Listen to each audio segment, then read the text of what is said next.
Have you ever looked at a map and wondered what lies in the blank spaces? At the edges of our world, there are places we're warned not to go. Fences rise from sand and jungle, and signs in every language say the same thing. Keep out. But why? What history is so fragile, so dangerous, or so revealing that it must be hidden away? As we drift over misted mountains and sealed valleys, a question hangs in the air. Who decides which parts of our past are preserved, and which are erased forever? Across continents, ancient legends whisper of cities swallowed by deserts and temples aligned with forgotten stars. These stories hint at civilizations that rose, mastered their worlds, and then vanished, leaving behind clues that challenge everything we think we know. When archaeologists find foundations where none should be, or texts that speak of lost sciences, access is often restricted. Research gets delayed, and explanations are watered down. Mystery becomes policy, and curiosity is rebranded as a risk. It seems modern authorities fear anything that might disrupt the established order. Some sites are closed not by locks, but by law, under the banner of national security or sacred preservation. But behind these reasons, you'll often find political borders, economic interests, and ideological fears. History isn't neutral. It defines who we are, what we own, and where we belong. As climate change uncovers new ruins along forgotten coasts and melting ice reveals ancient artifacts, governments move fast. They seal off zones and control the story, deciding what the world is allowed to learn. This leaves scientists, journalists, and local communities shut out from their own heritage. Today, technology makes secrecy harder. Satellites can see through forests, and radar can map what lies beneath our feet. We're finding outlines of lost cities and ancient roads. Yet, access remains restricted, and data is classified. Why?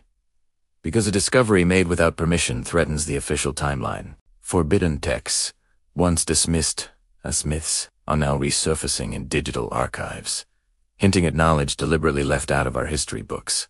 They raise uncomfortable questions about who controls the truth. This journey isn't about trespassing, it's about understanding. It's about asking why certain ruins remain unseen and why curiosity is so often framed as danger. In these off-limit spaces, we find the tension between protection and control, between preservation and suppression. As we step closer to the boundaries of the known world, the silence grows heavier. It suggests that what is hidden isn't lost, just waiting for the moment when our questions become louder than our fear, and history demands to be seen. Have you ever wondered what lies behind the fences of off-limits archaeological sites, beyond guarded gates? Stories accumulate in fragments, told by elders, dismissed by officials, and recorded in the margins of forgotten journals. Some histories, it seems, survive only when spoken softly. These accounts describe expeditions halted mid-dig, artifacts removed under the cover of night, and entire valleys declared unstable right after discoveries hinted at something extraordinary: advanced engineering, astronomical precision, or migration patterns that rewrite our origin stories. As funding disappears and permits vanish, researchers learn a hard truth.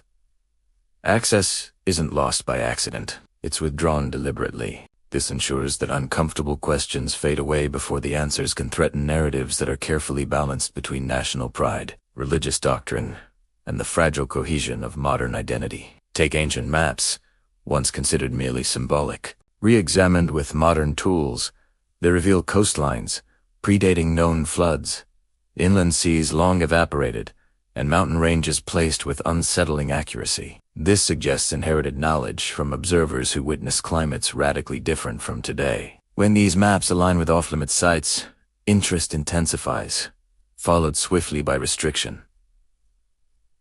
Why? Because acknowledging their validity means accepting forgotten catastrophes and advanced global networks that precede what we call civilization. This destabilizes linear progress narratives and complicates political claims tied to land, ancestry, and the authority of officially sanctioned. Even climate change is playing a role, acting as an unwilling archivist. Melting ice and receding waters are exposing roads, tools, and settlements preserved beyond expectation. But these revelations create an urgency not just to study, but to control. Newly revealed sites attract attention, tourism, and debate, prompting rapid closures justified as protection, while access for independent teams is denied. The evidence of past adaptation, collapse, and resilience challenges our modern assumptions about progress, implying that humanity has faced similar crises before, learned, failed, and perhaps deliberately concealed lessons uncomfortable to our current systems. Archaeology is often portrayed as a neutral exploration, but it exists within a web of funding, permits, and geopolitical pressures. When findings suggest shared origins across borders or technologies that predate sanctioned histories, authorities often intervene. They cite safety or conservation while quietly shaping conclusions, restricting publications, and isolating dissenting voices. This ensures public understanding aligns with strategic interests. The off-limits designation becomes a tool not just of preservation, but of narrative management. As technology presses against these barriers, with leaked data and citizen researchers reconstructing forbidden landscapes from afar, the divide between institutions and the public deepens. The controlled silence fuels speculation and mistrust. It fosters a growing sense that history isn't just protected, but curated, edited for convenience. As boundaries harden around certain truths, the off-limits sign becomes less a warning of danger.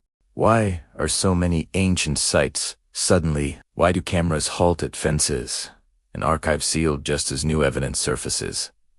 It's a pattern we see across the globe. Just as we get close to a discovery that could rewrite our history, the area is declared hazardous, the documents are redacted, or the findings are dismissed. This isn't about accidental loss. It's about deliberate suppression.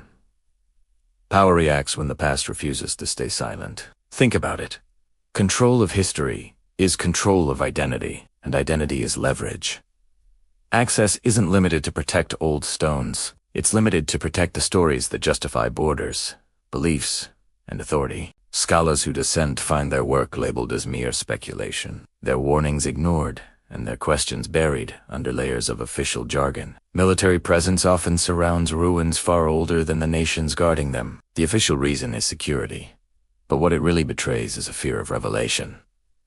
What are they afraid of? Advanced construction techniques, anomalous metallurgy, and celestial alignments that defy our understanding of primitive technology. These findings suggest a lost knowledge, a forgotten chapter of human history. When these implications surface, committees convene, access narrows, and the official narrative hardens. Live-in inquiry is transformed into a controlled exhibit. We get to see the wonder, but without the context, the marvel, but without the meaning. Corporations and states carefully decide which truths are profitable and which are too destabilizing for us to know. But suppression doesn't always need secrecy. Sometimes it thrives on distraction. Spectacular reconstructions replace raw, authentic sites. Simplified timelines smooth over complex, uncomfortable questions. We are entertained, we feel informed, but we are kept at a safe distance from the unresolved contradictions. Our education systems repeat the approved chronologies, framing alternative interpretations as fringe theories. Despite mounting evidence from remote sensing,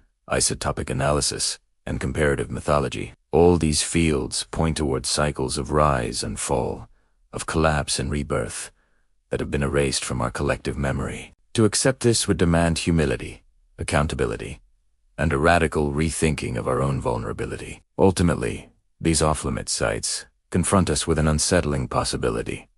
That history isn't just lost, it's managed. That silence isn't born from ignorance, but from choice. What we are being denied might be the very key to understanding who we are and where we are going. As we look at these sealed valleys and submerged cities, a question echoes beyond the fences and the laws. Is the past waiting for our permission to be known, or will it emerge on its own terms, eroding the barriers we've built until it stands exposed, asking if we were ever truly protecting it or just protecting ourselves? Thanks for watching. If this made you think, please like and subscribe for more.